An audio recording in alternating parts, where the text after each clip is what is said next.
Big boss season 8 లో రేపటి promo release చేసింది బిగ్ బాస్ టీమ్. ఇక ఈ ప్రోమో మొత్తం కూడా హౌస్ లోకి ఒక కొత్త గెస్ట్ ఎంట్రీతో అండ్ ఆ గెస్ట్ వాళ్ళతో చేసే హంగామాతో and final ticket to finale task అయితే నిర్వహిస్తారు big boss.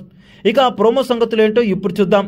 Promo open shot లో నిఖిల్ అయితే చాలా పెయిన్ ఫీల్ అవుతూ ఉంటాడు. ఇక నిఖిల్ ని బిగ్ బాస్ మెడికల్ రూమ్ కి రమ్మంటారు. ఇక బటన్ వేలుకైన గాయాన్ని అలానే మోకాలు భాగంలో అయిన గాయాన్ని రెండింటిని కూడా ఎగ్జామైన్ చేసిన డాక్టర్లు దానికి ఆయింట్మెంట్లు రాసి ట్రీట్మెంట్ చేస్తారు. ఇంతలో హౌస్ లోకి శ్రీముఖి ఎంట్రీ ఇస్తుంది. ఇక శ్రీముఖి వచ్చి రాగానే విష్ణుప్రియాని గట్టిగా కోగిలించుకొని ఇద్దరు కూడా తెగ గోల చేస్తూ ఉంటారు. ఇక అవినాష్ అయితే అమ్మగారు అంటూ బయట షోలో ఎలాగైతే శ్రీముఖిని ఆట పట్టిస్తూ ఉంటాడో అలాగే శ్రీముఖి మీద పడిపోయి వాటేసుకుని మరీ ఏడుస్తూ ఉంటాడు. రే పాలేరు, బిహేవ్ యువర్ సెల్ఫ్, ఎక్కువ చేస్తున్నావు అంటుంది శ్రీముఖి. ఇక శ్రీముఖి మాట్లాడుతూ బిగ్ బాస్ నన్ను ఒక టాస్క్ పెట్టమని హౌస్ లోకి పంపించారు. ఇక ఆ టాస్క్ ఏంటి అంటే ticket to finale final task అంటూ కంటెండర్స్ ఎవరెవరో ఒకసారి వచ్చి నా ముందు నించోండి అని అనగా Shivangi, Rohini, entertainer Avinash, Bigg Boss Baahubali Nikhil ముగ్గురు కూడా వచ్చి ముందు నుంచుంటారు. ఇక బిగ్ బాస్ టాస్క్ ప్రక్రియను తెలియజేస్తూ ఉంటారు.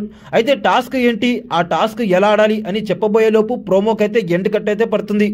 ఇక ఈ ప్రోమోలో చెప్పినట్టుగా నిఖిల్ అంత బాధలో కూడా టికెట్ టు ఫినాలే టాస్క్ లో కంటెస్టెంట్ గా పోటీ చేశాడా, మరి పోటీ చేసి గెలిచాడని మీరు అనుకుంటున్నారా? బిగ్ బాస్ సీజన్ 8 లో టికెట్ టు ఫినాలే ఎవరికి దక్కిందని మీరు భావిస్తున్నారు?